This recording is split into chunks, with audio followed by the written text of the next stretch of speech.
Welcome to the Upshot, Multi-World Disc Golf's podcast about the latest in the disc golf world. I am the publisher, Charlie Eisenhood, and joining me, of course, is Josh Mansfield.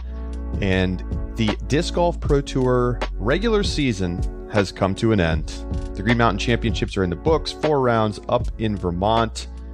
It was really exciting. What a way to end the regular season. And now we start to get ready for kind of these finales, right? We've got the Match Play Championship coming up this weekend in Pennsylvania. We've got the NT finale coming up. We've got USDGC. We've got the Pro Tour Championship. It all comes down to this final stretch. Obviously, we're going to get into GMC on Thursday's show. We're going to be breaking down everything Match Play Championship.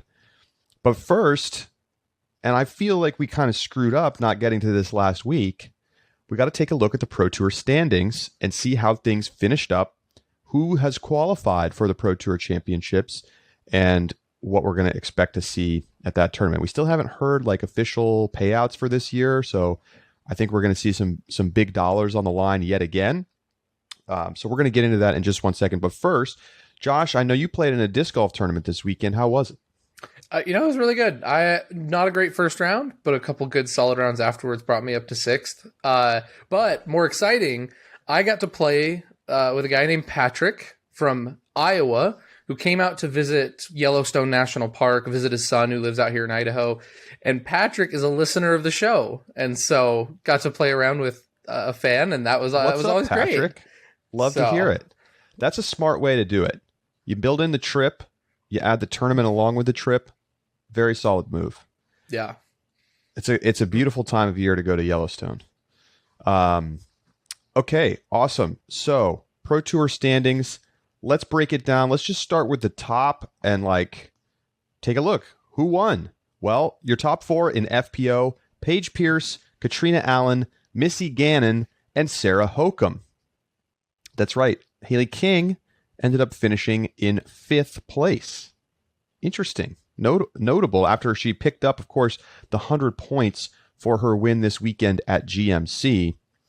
Not really any big surprises in that top 4 group, though, Josh. I suppose Missy Gannon being at 3 would probably be the one that sticks out. I'm pretty surprised, actually, to see that Missy Gannon beating out Sarah Hokum and Hailey King. And not to say that Missy Gannon wasn't playing well, but when you look at the difference, it's by almost 50 points over Hailey King. So, I mean, it's an impressive win. I think that she did a really good job. And you're right, though. I think it's interesting because Missy Gannon felt like she was playing well a lot, but we also weren't picking her to win tournaments as much. Like, we picked Hailey King to win tournaments more than we picked Missy Gannon to win tournaments. Well, so I think the ceiling's higher, right? I mean, agree. Hailey King's ceiling is higher. Missy Gannon's floor is probably higher than Hailey's. And that's partly a stylistic thing. Mm-hmm. But I mean, Missy Gannon, you look at her results from this year, and she literally only missed the top 10 on, any Pro Tour or Silver Series events twice. And of course, it was her stretch since Worlds that really pushed her into this top 3. She wins Des Moines. She wins the Stafford Silver Series. She gets, multiple second place finishes. And we know with the Pro Tour standings, finishing top 5 is a lot better than finishing top 10, which is a lot better than finishing top 20. The points sort of rapidly deteriorate after the top 3. So some big scores for her down the stretch really pushed her up. And yeah, she gets that bye to semifinals. And I think having the high floor is a huge advantage in the style of play of the Pro Tour Championship. Because even if Hailey King goes out and shoots another record round, and just kills it in one of the early rounds, it doesn't matter when it gets to the finals. And so, Missy Gannon playing consistently well to just continue round after round advancing. And, she obviously has the bye to semifinals, but that still means she can just continue to play good golf, and that's oftentimes good enough to advance you to a later round where the payouts get bigger. Juliana Korver qualified, so she set out to make that one of her goals. And remember, she didn't play a single Pro Tour event until Goat Hill on the Silver Series. OTB Open was her first Elite Series on the Pro Tour. So she still managed to finish in 13th place. And Otherwise, mostly names you would expect up in the top. No sort of like super surprise misses. I think the ones that stand out for sure, the Monduhano sisters both end up on the outside looking in. They're 17th and 18th, the first two players out. And really, it just comes down to the fact that they didn't play enough events in the second half of the season. Valerie Monduhano suffering that hand injury from the Instant Pot and didn't play Idlewild, MVP, or GMC. And so, just miss out. Holly Finley about 30 points better than Valerie Monduhano. And it's kind of a bummer that we're not going to see them play because it really feels like they belong in that top 16 group the way they played this season. I agree. It's hard, though, to say that, Madison Walker and Holly Finley don't belong there, though. So, that's the nature of these kind of cutoffs, is that you see players who you really feel like should be in there, and then you look at who's ahead of them, and you're like, well, that makes sense, too. So right. It's a good thing the points are there, but it is a bummer to not see the Monduhano sisters get to play in it, in what I feel like was a breakout season for them. Kristen Tatar played 4 Pro Tour events. One was a silver, 3 regular season events, Elite Series. She finished 21st. That's what happens when you win 3 of the 4. So she doesn't qualify, but very impressive nonetheless for Kristen Tatar. Obviously would have easily qualified with even just 1 or 2 more events played. Other notables, so Ella Hansen, 24th. Ellen Widboom, had a couple good moments this season, but, didn't play a ton of events. She finishes 26th. Zoe Andike, 28th. Tiger Borth, who didn't play an event until D-Glow, finished 29th. And I know we were kind of like we weren't really giving Tiger Borth grief last week. We were giving the world rankings a little bit of grief. But I just want to point out, Tiger Borth played really well in her stretch on tour this season, played great again at GMC, a name to watch for in 2022. I think the other thing, jumping back up to the top, it's interesting because when you look at the spread from 1 to 5, it goes from 755 points to 577. And then after that, it feels like it's a little bit grouped where you could see movement between players. But I mean, Paige and Katrina really both just the clear number 1 and 2. You would have had to do quite a bit to catch either of them. And so they very much established themselves quite high in the tournament or in the season. And I mean, if you look, one of Paige's drops, she had a 72-point third place finish get dropped. It's crazy, right? 75 place third. Yeah, like several third place finishes got dropped. 3 of them. Right. So that meaning that those were among her worst scores of the season. Her 4 worst scores included 3 third place finishes. Hello, Paige. We see you. Yeah, I mean, spectacular stuff from Paige Pierce.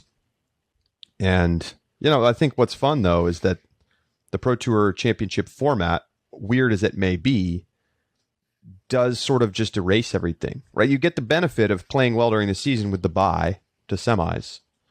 But then it's just about, can you shoot, consecutive great rounds, basically.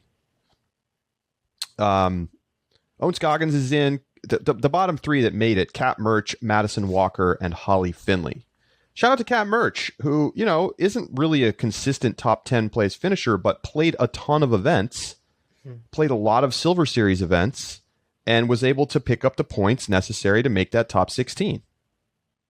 And we're going to talk about a similar situation in MPO. So there you go. That's the top 16 in FPO. Moving over to the MPO, in this division, you've got the top 8 getting a bye, and then it goes down, instead of to 16 players, it goes to 32 players. Your top 8 are Ricky Wysocki, Eagle McMahon, Calvin Heimberg, Paul Macbeth, Adam Hammis, Kyle Klein, Kevin Jones, and James Conrad. It feels very appropriate given the way the season has played out, and kind of if you just were to rank players in your mind, about like, who do you think got the bye? You'd probably name at least 6 of those players, if not all 8. James Conrad sneaking past Nico Castro at GMC. He scored 15 more points than Locastro, finishing 16th place versus Locastro's 27th place, and that was enough to push him in front. Chris Dickerson's 100-point score for his win pushes him up, but only to 10th. So he ends up still sticking with that bye to quarterfinals. Just didn't quite play enough events, and when he did play, had a few finishes that weren't his best. And if he'd played more, they would have dropped, would have helped him out. But ultimately, he's going to have to battle from the quarterfinals. So what stands out to you here, Josh? Adam Hammes, Kyle Klein, Kevin Jones, all within 3 points. Adam Hammes and Kyle Klein separated by a 10th of a point. And those standings don't matter for the tournament's sake, right? Like those aren't going to make the difference when it comes time for the Pro Tour Championship. But it does matter insofar as like it's interesting to see if that group because you saw Ricky, Eagle, Calvin, Paul. Great, those 4 are top 4. Wonderful. We can move on now.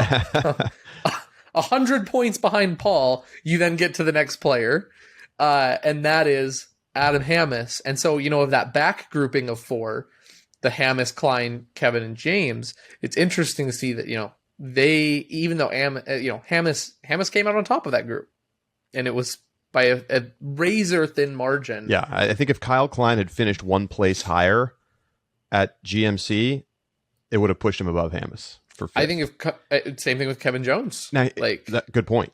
Yeah. Jones had his score dropped with his 26th place finish. Okay, so maybe Jones. So we'd have to go and do the math to see like what wouldn't have gotten dropped. Sure. But here's what I want to point out. It's possible there's contract incentives. Like it's not hard to imagine that, Discraft said to Adam Hammes, if you finish top 5 in the Pro Tour regular season standings, we'll give you a $10,000 bonus. Right? I mean, that's the kind of thing that like you're starting to see in more contracts. There's all these incentives for. Now I have no idea if top 5 is enough, or if you had to be top 3, or if that's not even a part of a contract. But it's something you want to encourage players to play tournaments, right? If you're their sponsor, and that's a good way to do it. Are there in the Pro Tour Championship semifinals? Are there 4 cards and 1 advances from each? I believe that's correct because you have 8, and then the quarters are like the 8 qualifiers from the bottom 16, and then the 8 who got the bye, and then they play an 8 advance, and then it's 8. Those 8 plus the 8 who got the bye to semis, and then I think maybe it's top 4 only. I'd have to look it up. I can't remember now if it's top 4 from that group, and then there's 12 players, but I think it's 16 and the top 4 scores advance. I think so too. Okay, so if that's the case, you would imagine that of the guys who got the bye to semifinals, 2 have to be on each card, right? Well, remember that the cards don't matter anymore. Is it completely randomized? Well, I don't know how they determine the cards actually. But in the past at the Pro Tour Championship, you had to win your card, or there were like wild card spots. Oh, right. And now it's just the best 4 scores or the best 8 scores or whatever, which is a lot better because otherwise it's like this weird randomness with like who's on your card. But seeding for the top 8 guys does matter for who's on your card, I would assume. Yeah, I assume so, yes. Ricky and James should probably be on a card together. I would think so. So Adam Hammes' 10th of a point means that he's on Paul McBeth's card instead of Calvin Heimberg's card. I don't know which one I'd rather have, to be honest. But I know that when it comes to championship time of any kind, I think I would take just about anybody else before I would take Paul McBeth on my card. So, well, it depends on like, do you get motivated by somebody else being out there, or does it like mess with you? If they're like shooting really well, I think you got to just try to set it aside, right? But it's a good point. It's a good point. I think the thing about cards is like more about the energy. Like you want players that are fun to play with, not necessarily like great players or bad players, or obviously anybody who's playing in these rounds will be tremendous disc golfers. Sure.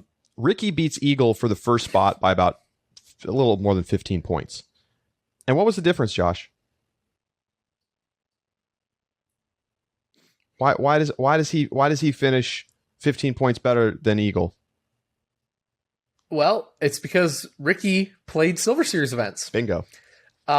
Ricky had the Open at Belton, Vintage Open, and Goat Hill, each worth 25 points for the wins at Open at Belton and Goat Hill, and then 15 points from the Vintage Open. And that any one of those tournaments, if Ricky skips any of them, Eagle wins. And that's it. That's the difference. And so I'm interested to see. I mean, this is a clear example, and I don't know if there's additional money because he took first. I don't know but like you were talking about contract negotiations, he gets to go back to his sponsor and say, I was the top player on the Disc Golf Pro Tour throughout the season. Yeah. And that's a big boost. Do you think Eagle had the better season on the Pro Tour or Ricky? Obviously Ricky's number one in the points, but we know Eagle played fewer tournaments. I mean, I think Eagle did. You think Eagle did? Yeah, because when you talk about Ricky's Player of the Year standings, Ricky's got I don't remember which one. I think Ricky's got Texas State. He's got a national tour win.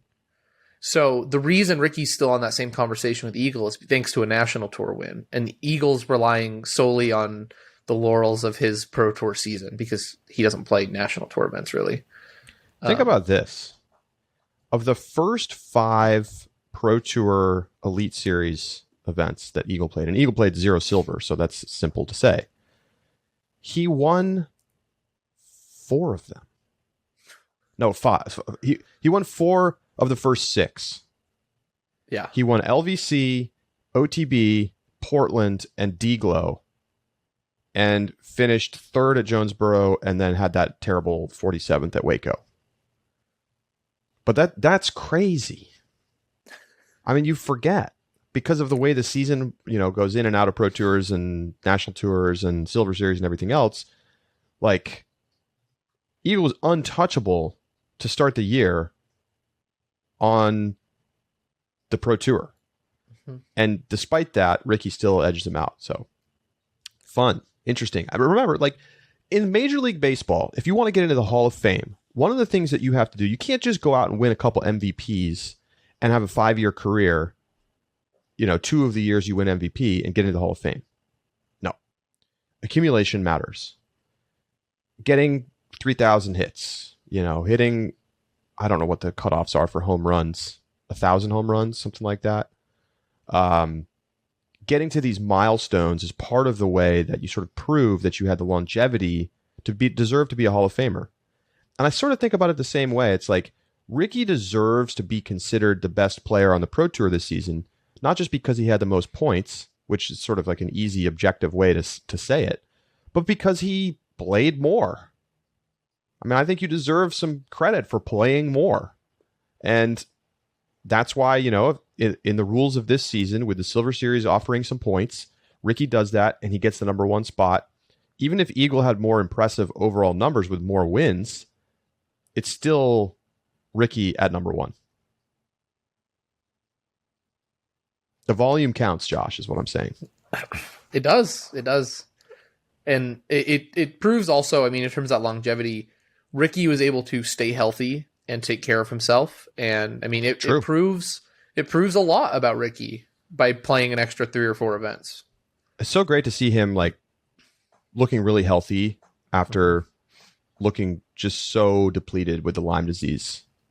We're not that far removed from that. So congrats to Ricky for his first place finish. Let's take a look at some of the names. I mean, obviously all the big names made the top 32, but think about some of the names that also made the top 32. Andrew Marweed, Matt Oram, who didn't play any event. I mean, he played Waco and then nothing again until Preserve, and he made the top 16.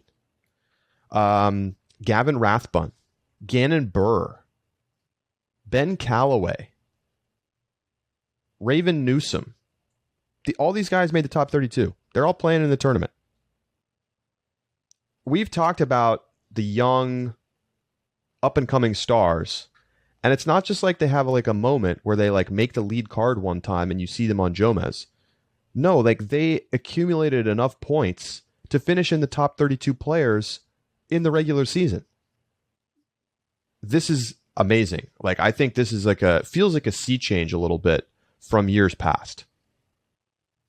To see Gannon Buhr wedged between Paul Ulibarri and Chris Clemens, two like staples of the tour, I think is so exciting. And, Gavin Rathbun stuck between Matt Bell and Jeremy Colling. It's people and names who you expect to see. And we don't even need to mention, Kyle Klein and Adam Hammes stuck between Paul Macbeth and Kevin Jones, right? It's so exciting to see some of these young players and just where they're fitting in the tour. And it's hard to keep track of just how well they do because of how many great players there are on tour right now. It's, if it was any other season, well, if it was several years ago and you saw Gannon Buhr consistently taking in the top 20, with a couple of top 5, lead card flashes, that would be something that we were talking about week in and week out.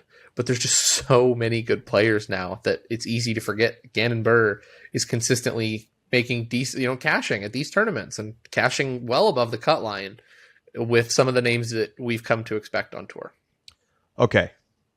The bubble. Last in, Zacharias Johnson, number 32.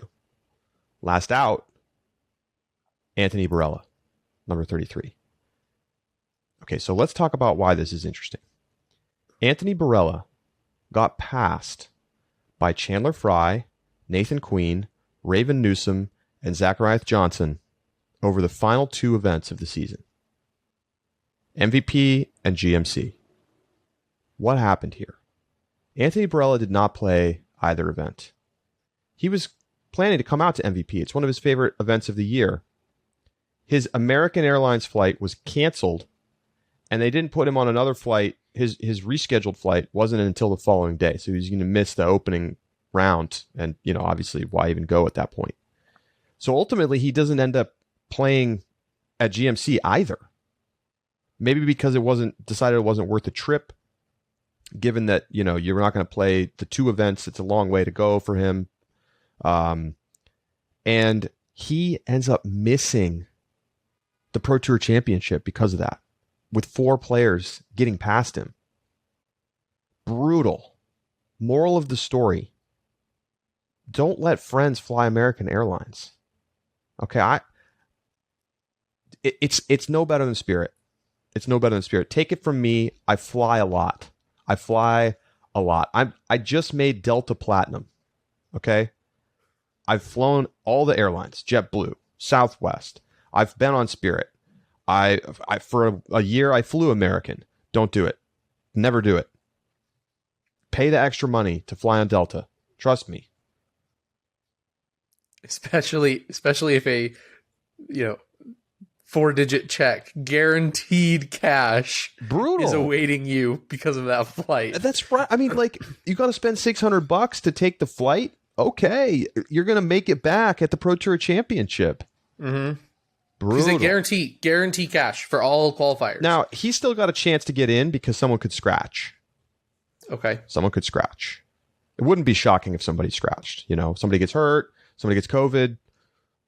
Like, I think in years past, we've seen a player or 2 drop. Remember Simon no-showed? He had that absolutely horrendous USDGC in 2020, and then he just was like, I'm out. I'm going home.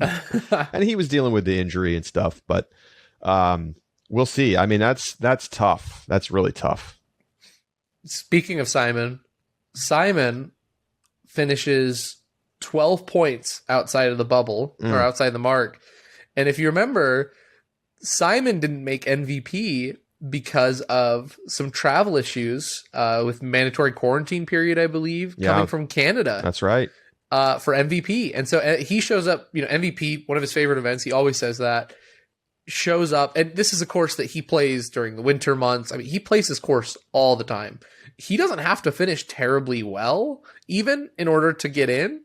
But travel restrictions again. That's what got Anthony Barella and Simon. However, it's noteworthy. Simon's was not because he chose to fly American Airlines, so we'll forgive him of his mistake. He knew better, Josh. He knew better. Some other players just missing the cut. Aaron Gossage had a chance to get in, but didn't score enough points. He finished 85th at GMC. Casey White ultimately does not get in. Finishes 36th. Didn't, kind of cooled off. Obviously, he had that really hot stretch at the beginning of the season, but didn't really pick it up for where you would expect him to be a little sharper. I mean, he finished 40th and 27th at MVP and GMC. I mean, two tournaments where I would be thinking more about him as like a top 20 finisher. So he does not make the tournament. Kale LaVisca getting 37th is actually pretty impressive. He didn't play very many tournaments. Eric Oakley, Corey Ellis, and Austin Hannum round out that top 40 group. Further down, I mean, notable names that didn't make it. Nate Sexton, again, that's just about not playing enough events. Brody Smith was looking like he was in a decent position, but then, missed everything from Preserve onwards and is, dealing with COVID situation that seems to be kind of keeping him on the sidelines for now. So hopefully he gets back and doesn't get a long COVID case. Who else is notable down here? Greg Barsby, 57th. Brian Earhart, 62nd. Albert Tom managed to get to 65th with his short stint, 4 events while he was over in the U.S. Silver Lot, 85th, was 64th. There you go. Above Albert Tom. There you go. And, other than that, it's mostly players who just didn't play enough tournaments to really get into the mix. Nate Perkins, 83rd. So, you could go through the whole thing, but sure. It's going to be fun. Obviously we'll have plenty of time to preview all of the championship itself when we get a little closer to it. The big names all made it. I feel bad for Barella and the Mondahano sisters because it feels like they deserve to be in. And, you miss a bunch of events at the end of the season. That's what can happen. So any final thoughts, Josh, before we move on? I don't think so. The one thing I will say, I've said this before, I lightly follow traditional golf, right? Like I like to watch kind of when the majors roll around and keep my eye on scores. Well, the FedEx Cup playoffs happened and the championship recently. And I was kind of looking at it and then I went and I realized I didn't really know exactly how the format for the Tour Championship worked. It's really worked. weird. I went and looked at it. I like it less than I like the Pro Tour Championship. I think I agree with you. Tell us about it. So you could accumulate points throughout the season until you get to the playoffs. And the playoffs have, I believe it's 3 tournaments up before the Tour Championships, 2 or 3. And those tournaments, it cuts down after the regular season to like 125 players. And then they play a tournament. And that 125 players, that tournament is worth like, 2 or 3 times the amount of a regular tournament. So it's worth a ton of points. So playing well in the playoffs is what actually counts, if you're kind of near the bubble in the like 60s to 30s mark. So, that you play that tournament and then they cut it down to top. Is there another one that cuts to top 60 or does it cut directly to top? I think it cuts to like top 60 or something. Yeah. They have another tournament, which is like the BMW championships. And you get, again, like just tons of points from this event. And then it cuts down to top 30 and the top 30 play in the Tour Championship. But in the championship, the top rated player, the top seeded player, so in this case, Ricky, would start 10 strokes under par. The second would start 8 strokes under par. And then they have third through 6th starts at 6 strokes under par or something like that. And then they just play this tournament. Yeah, they give you a head start. And then they say, okay, now we're playing stroke play. Yeah, but Ricky's now 10 under par to start the round. Like it's weird. It's really weird. It's a weird event. But $15 million payout. Oh my God. Is that the purse or for the winner? That was the winner. Oh my God. So who won? I've got to remember his name. Hold on. Imagine that. 15 milli. Yeah. 15 milli. I guarantee nobody would skip in Silver Series if 15 milli was on the line. Yeah. People would be out there like got a broken arm and they're playing with their offhand and like. Let's see. Patrick Cantlay. Wow. Yeah. $15 million richer. Damn. I wonder if they ship it all to him in a FedEx box. Just stacks of cash. Yeah, I get the concept, right? The whole idea of these sort of accumulated points championship events is that you want to reward players for having played well during the season. Otherwise, what's the point? Sure. So how do you do that effectively? I mean, this works, I guess, this FedEx Cup style thing. Like, yeah, you give them an advantage. It just feels really strange. I feel similarly about the Pro Tour Championship. It's like the buy system makes more sense. But does the complete wipe away of each round make sense? I mean, I guess it builds drama. And you got to consistently play well. I mean, it is what it is. I think I don't really know what you do to make it feel normal, because a normal setting is that everybody starts at the same thing, 0, even. And you can't give players an advantage without doing something weird compared to normal golf. So anyway, one of our listeners, we have the best listeners. We love you so much. You send us amazing emails, constantly making us think. Somebody will have a great idea for what the Pro Tour Championship could do in the future. Send us your email. Send us your thoughts. upshot@ultiworld.com. All right, we're going to take a quick break. When we come back, it's time to talk some GMC. Wow, it was a crazy tournament. Looking forward to chatting about it next.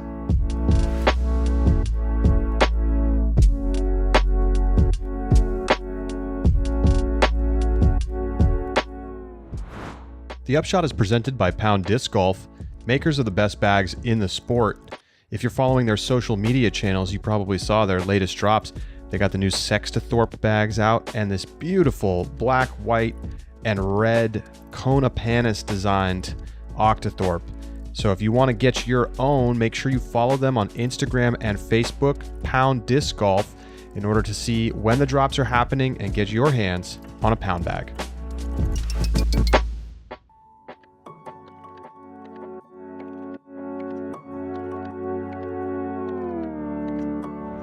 Welcome back to the Upshot. We're going to talk GMC, but I just want to come back to this really quick. $15 million for winning a tournament. Okay, I feel like if I was a disc golfer professionally and I played a tournament and I won $15 million, I'd just be like, all right, I'm good. Peace. I'm out. I'm going to buy a house on the beach. I'm going to be done. Like, that's it. I mean, that's probably not...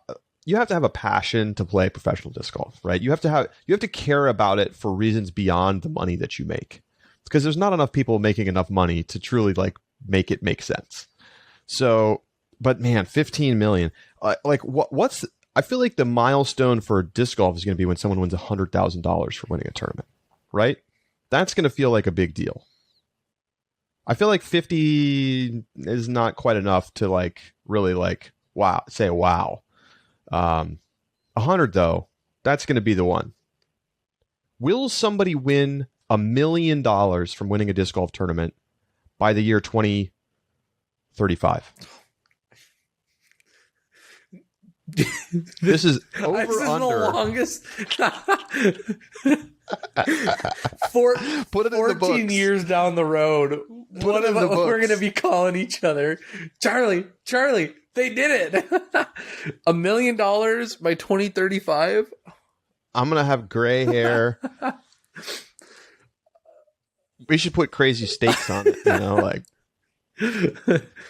whoever's wrong has to fly cross country to wherever the other person's living and set up a 3-day crazy event where there's catered food and everybody, all your friends come. And I like it.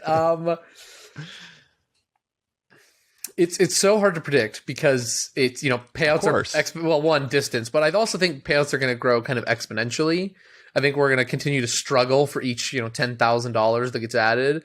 But then eventually, once we hit like the 100,000 mark, I think the distance between the, 30,000 mark, the snowball starts rolling down the hill. Because to get to that point, you have to have some big sponsors coming in and really juicing the pot. 14 years. I'm going to... You know what the heck? What the heck? I'm saying yes. They're going to get $1 million in 14 years. He's taking the over. He's taking the over. It may partially be motivated by the fact I want to go out to the East Coast to play some disc golf courses.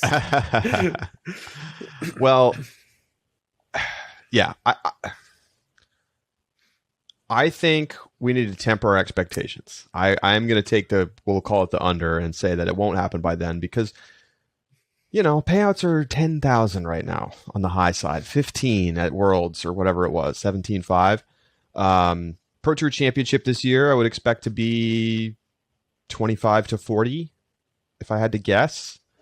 And these are good numbers, but it's a long way away from $1 million. And there's a lot of steps to go through before then. And is disc golf going to maintain this growth rate? I mean, if it does, then I think it's very possible that we could see something like that happen 14 years from now. But, go back 14 years.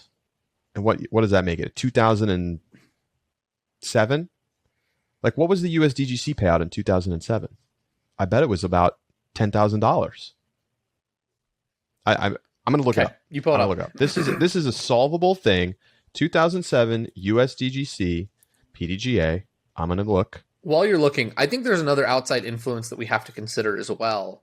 Okay. Is the commercialization of college sports and the endorsement deals that college athletes can take.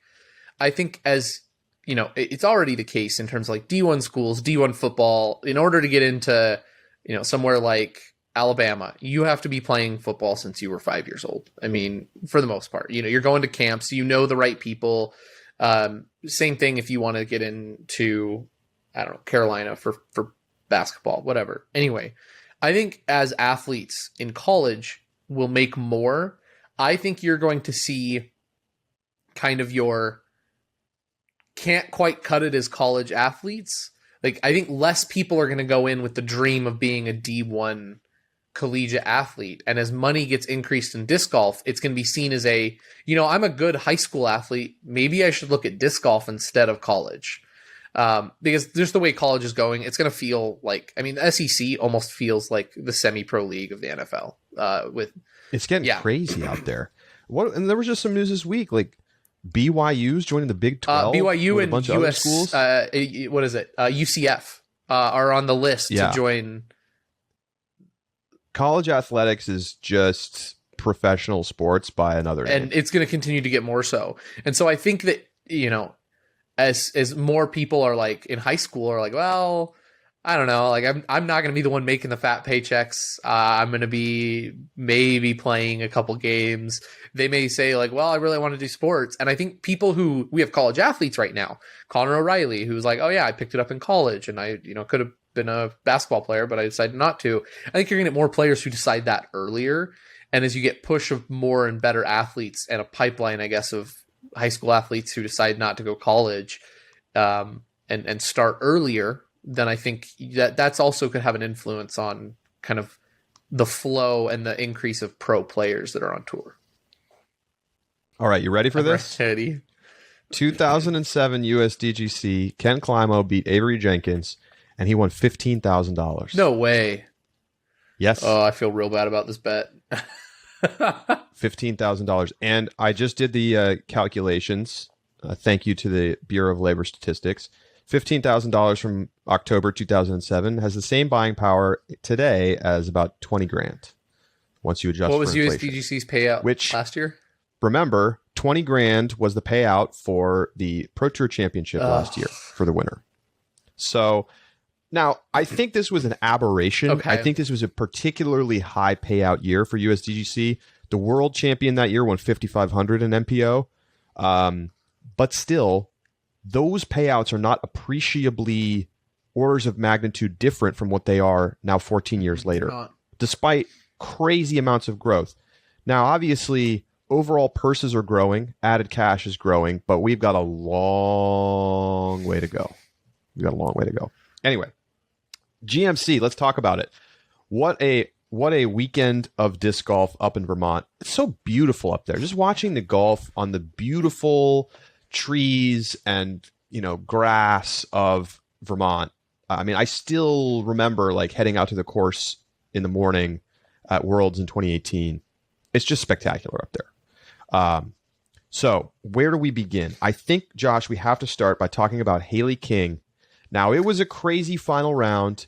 She had multiple double bogeys up and down. And I'm sitting there and I'm watching. I'm thinking, she cannot lose this tournament after what she did at Fox Run. She just can't. And ultimately, she did not. Sarah Hokom doesn't come up with a clean upshot on 18, misses the putt. And that means that Hailey King wins by a stroke over Sarah Hokom. Fun battle, but Hailey King really opened the door with some big mistakes on the Brewster Ridge course.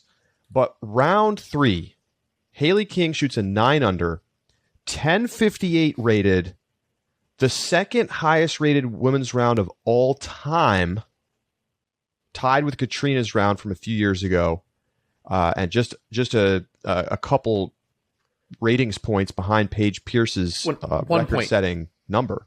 1 point. 1059 at 2018 Jonesboro. Wow. And it was just it was a beautiful round of disc golf from Hailey King. And what's crazy about it is that she left strokes out there. Like, she missed multiple makeable putts for birdie that would have, pushed her to 10, 11, even 12 under. And it would have been the best round of all time by ratings. You have to understand the conditions they were playing in. Not only is it a course record, but it was windy as all hell.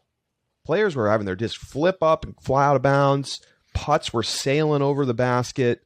And Hailey King was just dialed. And she made some hard putts from distance. It was an incredible round to watch. And what's amazing is when you watch a player do this, it's one thing if somebody's hitting like 75-foot throw-ins and like crazy stuff like that. But this was just pure, unadulterated, great disc golf. Clean shots, clean up shots, clean putting. And it didn't feel like it was some crazy unsustainable thing. Like if you just watch that round and you don't know the context, you'd be like, that was a really good round from Hailey King. But you wouldn't necessarily think it was one of the greatest rounds of all time. But given the conditions, no one else shot better than 2 under when she shot a 9 under. Amazing performance from Hailey King. Because I had my tournament this weekend, I was watching a lot of post-produced, and I saw the tweet about Hailey King's round. And so I went back and jumped on post-produced to watch this round. After the front 9, I went back and double-checked that I was watching the correct round. Because I was like, this is good, but like, is it? I think she was at 4 under, bogey free through 9. Yeah, I was like, that's really good, but am I looking at the right round? Like, I had to go back, double check the tweet. I was like, yeah, okay, I am. Then I had to go back because she missed, like you were talking about, she missed putts and hit like, not even like bottom cage and dropped, like skipped off the cage misses on putts, holes 2, 7, and 8. Like, and so I'm watching these putts skip out and I'm like, how is this a record? Like, I feel like she'd have to be cashing these if she wants the record setting round. It definitely, the back 9 is when you really start to appreciate what was happening. The front 9 looked solid, but like you said, it looked the entire time very sustainable. It was amazing to watch. I mean, she was out driving everybody. She wasn't dealing with the same wind issues that we saw from some of the other players in the card. Just an electric performance, and it gave her enough of a cushion. She had a 4-stroke lead going to the final round to withstand a charge from Sarah Hokom. And it was an exciting drama-filled final round because it was like double bogey, birdie, par, bogey, birdie, double bogey, like all over the place. And I think that's been maybe one of the issues for Hailey King is like a few too many big mistakes, but she'd put herself in a position because of her play at Fox Run to win the tournament. And let's look at the numbers. At Fox Run through 2 rounds, Hailey shot 12 under. Katrina shot 4 under. Sarah Hokom shot 3 under, and Paige Pierce shot 2 under. So a massive lead relative to the competition. Sarah Hokom got the job done at Brewster Ridge. She was 3 under through her 2 rounds, with the other players all well over par. Hailey +5, Pierce +5, and Allen +9. So Hokom playing great in the woods. What do you know? And this was just a super exciting tournament. Sarah Hokom continuing to play really well, but wow. I feel like it would have been such a disservice to that round 3 performance for King if she didn't end up winning the tournament. So I'm glad she did. I think those scores that we just talked about really highlight the reason I love this tournament. Like, these 2 courses, in my opinion, are the best pairings for a single tournament of any other 2 courses that I can think. I mean, it is exceptional disc golf when you put these 2 together. And it's so interesting to watch Hailey King go from setting a course record to just like white knuckle holding on to the lead with everything she's got, despite everything that's happening.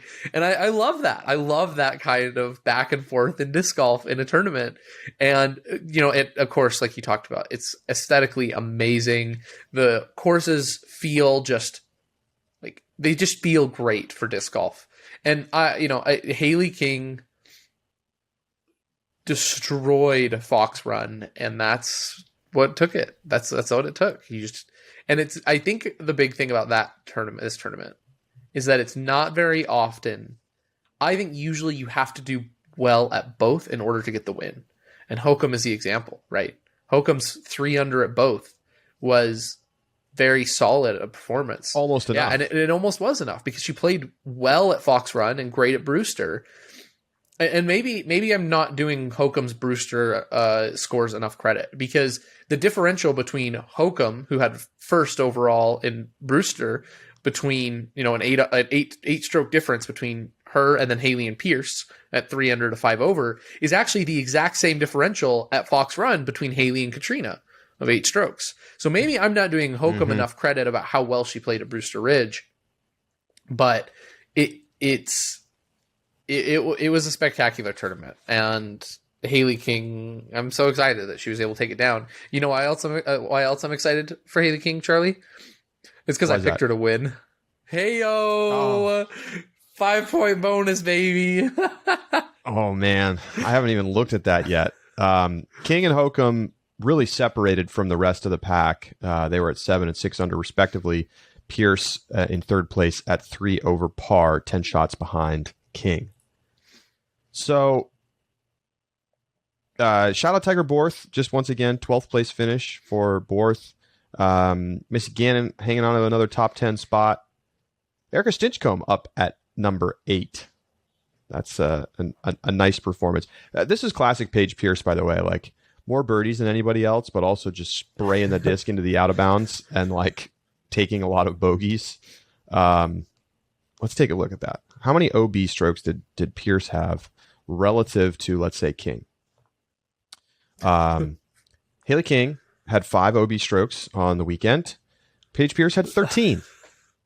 So there you go. You know, from a statistical perspective, I think what you see from King is just like very solid all around. You know, wasn't the best from tee to green, but was easily in the top 4. I think she actually ended up finishing first in strokes gained putting. Yeah, 9 strokes gained on the putting green. And I think that's a combination of a very strong Circle 2 putting performance and, 79% from C1X. So, you know, at the end of the day, I think avoiding OB was the biggest reason that she won. I mean, Hokom even did better, only 4 strokes out of bounds for Hokom. Really playing to her strengths. So, super exciting. And, you know, a storybook round from King in round number 3. Let's take a look at MPO. We had a battle at the top here as well. And kind of a similar story, right? Some big separation between Chris Dickerson, who ends up winning by 3 strokes over Ricky Wysocki, But that 3-stroke win, I mean, it was down to 18. Yeah, and it's deceptive because Ricky tries to throw in because Dickerson's parked. And so, and goes OB, and that's because, Presnell is 10 strokes behind where Ricky was. So anyway, I just want to, keep going. Yeah. I mean, it's just like there's a 2-stroke swing on the final hole because Ricky was trying to James Conrad it. So Dickerson, has a very strong front 9, and he's got the lead over Wysocki. And then, Wysocki goes bogey on 8 and 9. At that point, it kind of feels like, all right, I mean, Chris Dickerson's just going to walk this in. But that's not what happened. Ricky caught fire. He bogeyed 7 of the last 9. Dickerson had a bogey on 11. He had a double bogey on 16. A brutal mistake trying to get out of the gap on 16. And really did need to go birdie on 17 and 18. And he just threw perfect shots. But what I will say, I can't call his tee shot on 18 perfect. Somehow, some way, his disc's coming in with heat, hyzering towards that left side OB where everybody ends up going out of bounds.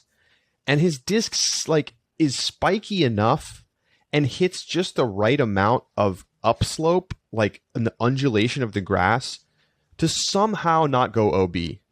Even though we then watched Andrew Presnell and Matt Orum's drives land further towards the middle of the fairway, but then immediately just roll straight out of bounds. There was some divine intervention going on with Chris Dickerson's drive to keep it in bounds, and it sticks. And then he threw a beautiful upshot to the pin.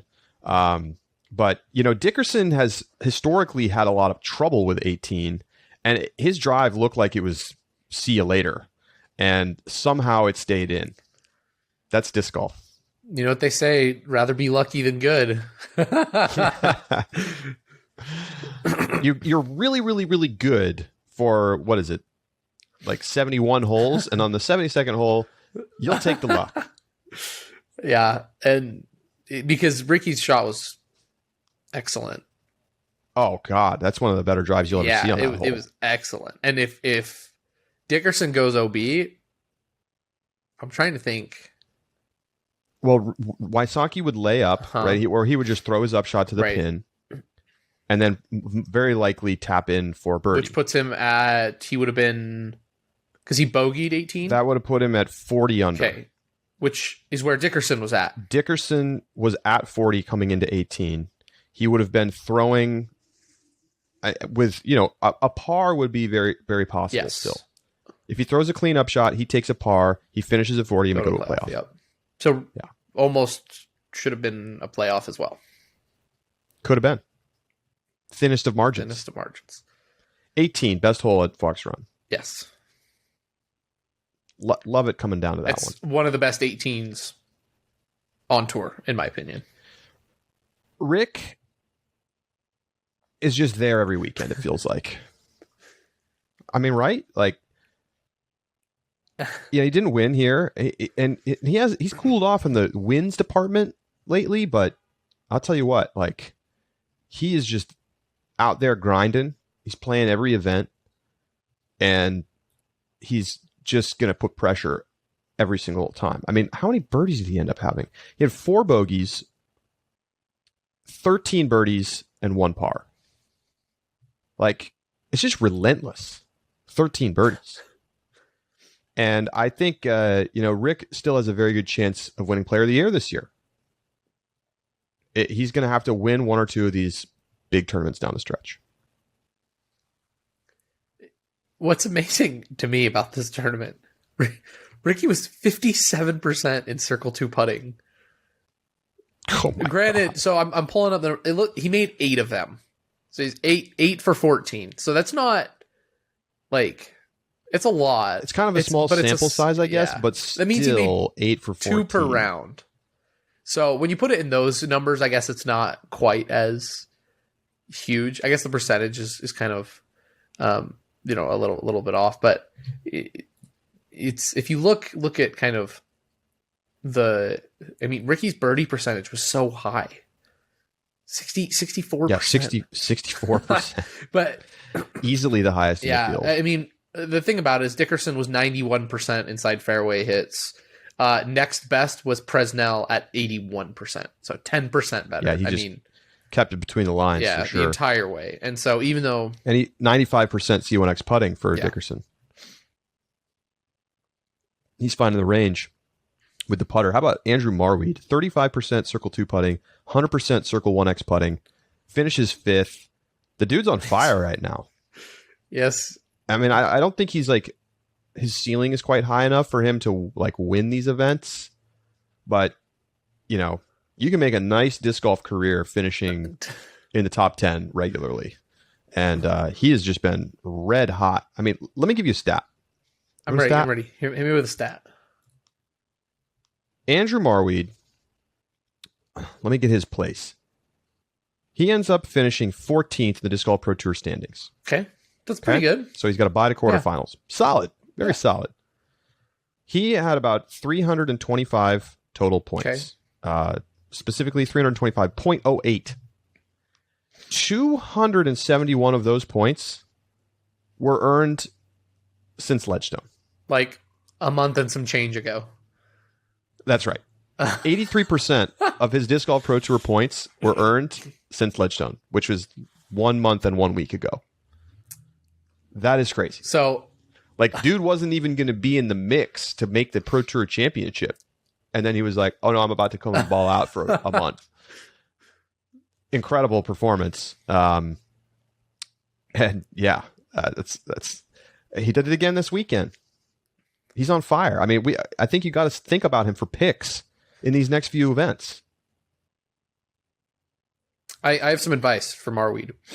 He needs to take a map. Okay. Put a pin in all these tournaments here on the East Coast swing, right? Midwest, East Coast on a map. Find the center point on a map, buy a house there, and spend his entire year practicing these courses. Show up, earn more money than a lot of players do in their entire tour in his month and a half, and then go back to enjoying his nice, comfortable house and normal life somewhere in the middle of these maps, or in the middle of this area on the map.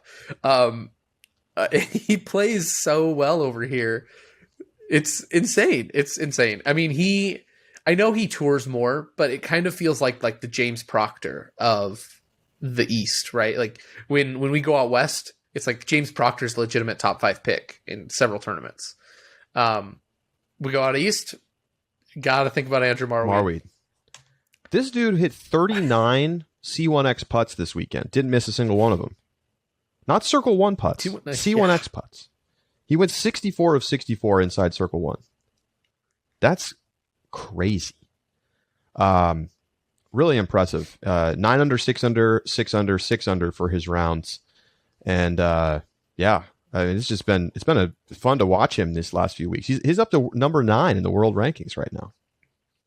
Him and Tiger Borth making moves. Making big moves. You know, I will say though, as much crap as I was giving those ratings last week, I was like, why in the world is Tiger Borth ahead of Kona Panis? She beat Kona by a stroke this weekend, and now I'm like, dang it, Eunice, how did you know? They knew. Projections were clear. I guess. Andrew Presnell also playing really well. He finishes in a tie for 3rd place with Paul McBeth at 30 under. And, he's really heated up these last few events, too. I mean, you go back to, he's... maybe I'm wrong. Maybe I'm... No, I think I'm wrong. It feels like he's been playing better. But 25th, 21st, I feel like we've been saying his name a little bit more. But, no, this is his first top 10 finish in a while. Well, shout out to Andrew Presnell, then, for a great tournament. Yeah. Yeah. What else stands out to you from this weekend? Like, obviously the battle at the top was super exciting. Is it? I have to ask this. Like, is McBeth? What's going on? It just feels like he's been a little off the A game lately. And for those who haven't followed closely on this tournament, McBeth, you might look and be like, "Oh, McBeth finished 3rd," but McBeth was also 11 strokes off the lead.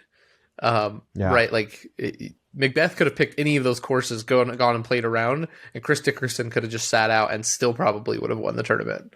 Chris Dickerson just destroyed it. I mean, I don't know. It is not. I think it's a combination of a lot of things, some of which are probably unknowns. Part of it being it's just a more competitive season in terms of who's playing. You just have players that are better and more of them than you have in previous years. There's got to be. I'm sure there's some other reasons. We talk regularly about distractions for top players like Paul and Paige.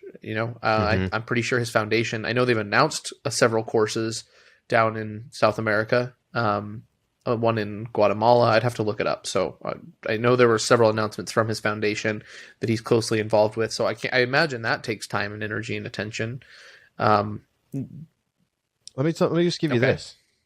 He did not miss the top 10 at any point until Ledgestone. And then he's now missed the top 10 twice in 3 events, or I guess 4. Ledgestone 18th, MVP 11th. And so, he comes out of Worlds. He was the best player at Worlds. James Conrad pulled off the miracle. He wins Des Moines following Worlds. And then he's gone 9th, 3rd, 18th, 7th, 11th, 3rd. For a lot of players, that'd be a great stretch of golf. But for Paul, it's really, it's notably worse than the earlier in the season. For a stretch there, he didn't miss the top 5. He was in the top 5 from Memorial to the Dynamic Disc Open. Then he was 6th at OTB. Then he was back inside the top 5 until D-Glow. So it's just been a little off. I don't know. We've just seen some odd stuff from him too. Is it Idlewild where he was had that bad round and just kind of gave up and just started chucking it randomly without even trying to throw a clean shot? It was very strange. I'm interested to know if his ankle's bugging him at all. It's a possibility. Historically, when his scores start to deteriorate, there's often an injury involved. It's true. So, yeah. What else stands out this weekend? Matt Bell, another top 5 finish or top 10. Sorry, it. Matt Bell at 9th. Matty O too, killing it. Yes, yeah. I think those are some of the big ones. Adam Hammes in 19th, Kevin Jones in 26th, Kyle Klein in 27th. They are a little inconsistent. Yeah, definitely. We're giving grief to Paul McBeth, who just finished 3rd. You know what the difference is, though? Adam Hammes is getting wins. So, right? We're giving Paul grief for getting 3rd, but Adam Hammes has a win very recently. And so... Yeah. Well, a very cool tournament. They had a cut. By the way, I want to point that out. Kudos. Love that. We don't need to have all these players on the course for the final round. We got to stop doing it. What was it? MVP. It's getting dark for the end, the end of the FPO. Yeah. You can't have this. You can't have players playing in darkness. Or even somewhat darkness, right? You don't want to be looking at your watch thinking, are we going to make it? We got to have a cut. So I'm glad, this is a 4-round event. They had a cut. I liked the split live coverage. Mm-hmm. Think about how much you miss of, let's say, Hailey King's round if you don't have the split coverage from DGN. You're going to miss... Yeah, maybe you see the shots mostly, but maybe not, because she wasn't at the time entering that round. She was near the top, but she wasn't the leader. So you wouldn't be thinking, we need to show every shot from Hailey King. And so then you miss a bunch of it. And instead, you get to see all the shots. And you get to be there for the whole journey. And, we've talked about the challenges of doing split shows. It's a lot of extra work for camera operators and whatnot. But to me, this is the future, Josh, I have to say. I think it's crazy how quickly things feel like they evolve. Because at the beginning of the year, did they start doing this last year? Now I forget. I think they did start last year, right? Where they had MPO go off, and then the FPO start later. And you start to see some FPO shots, and when the MPO is around hole 13, and then you kind of get this one seamless show. I think that started last year. It's cool. I think it started last year, and we gave him a lot of credit for doing that because it was like, all right, like it feels like you're engaging people more with the FPO side of the game, and I think there is some truth to that still. But the thing is, like, it's compelling enough on both sides, and it's frustrating for fans of both sides not to be able to watch the full rounds. I do think that, especially as DGN continues to grow, this is where we have to head. And even if that means two separate crews doing stuff eventually, right? You have two separate groups of cam ops, and we're not there yet, right? It's the same reason we're not to $1 million payouts. It's just not enough money. There's not enough budget for that. But I much prefer it as a viewer. I'm curious for your thoughts. I think the bigger concern is on one course tournaments, you have FPO who have to tee off during the men's rounds because otherwise you're not going to finish. Whereas this time you can send the FPO out and they play before the MPO lead card ever tee off because they just play earlier before you have the enormous field of MPO, right? The much larger exactly. MPO field, and so I don't know how you do it as well when you only have one course to share. I think that's the consideration. I mean, smaller field. I think that's it. I mean, it's other logistics. I agree. I think it needs to happen. I think it's good for the sport, and I love having the split coverage. You could also go hybrid, right? You could have the early rounds be the combo coverage, and then the final round you split it because you do a cut, and then you say, okay, like on final days we're gonna spend the time to have both full card coverage. Perfect. It might work. Right? There's solutions. There's middle ground here. But I thought it was really nice to have that this weekend, and I tend to just prefer it in general. It's like I like also to be able to wake up and have disc golf on. Like I've seen a lot of people commenting lately, like I got my coffee and then Jomez was on YouTube, and I feel the same way about DGN. It's like, oh wow, 9:30 a.m. there's live coverage happening, and then I can watch the men's round in the afternoon. That's great. When stuff starts, especially like West Coast tournaments, it's like the live coverage goes on at 4:00 in the afternoon. I'm like, this is too late. I don't want to sit here for 4 hours at this time of day on a weekday. I like that the rhythm of it more when they're split. But I'm curious to hear what people think. Let us know. Upshot@ultiworld.com.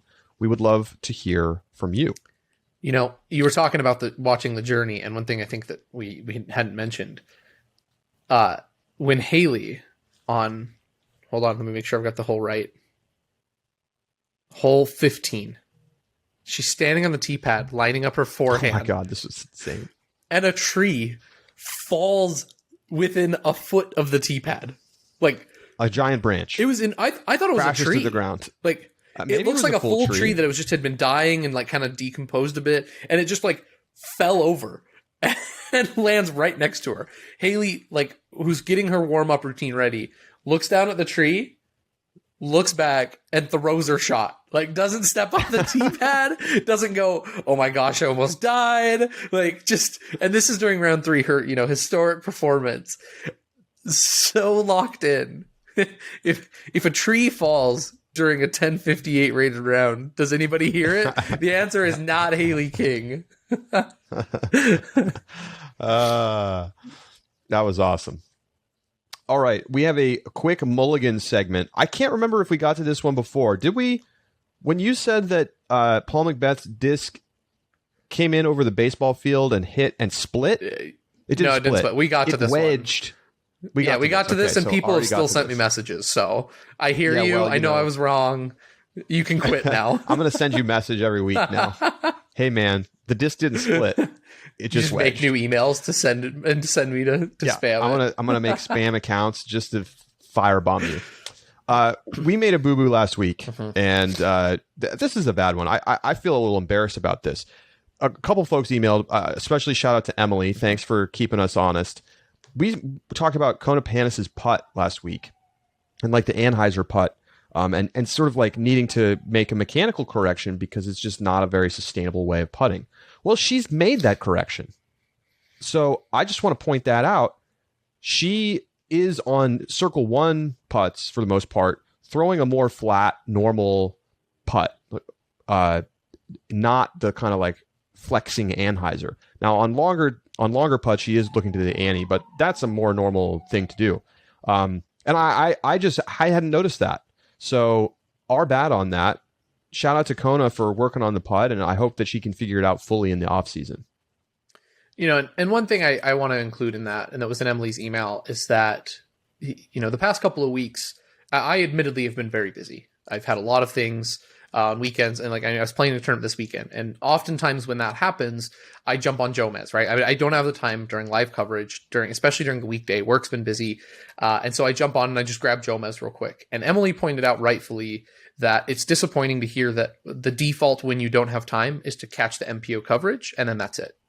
Especially when I know myself, I try to be as inclusive about disc golf as possible. And I know you do too, Charlie. You know, we both really do.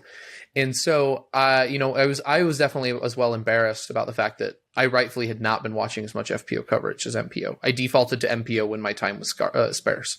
And so I appreciated this reminder, and you know, I will be doing better in terms of watching post-production of FPO when I as well as MPO when my time is short.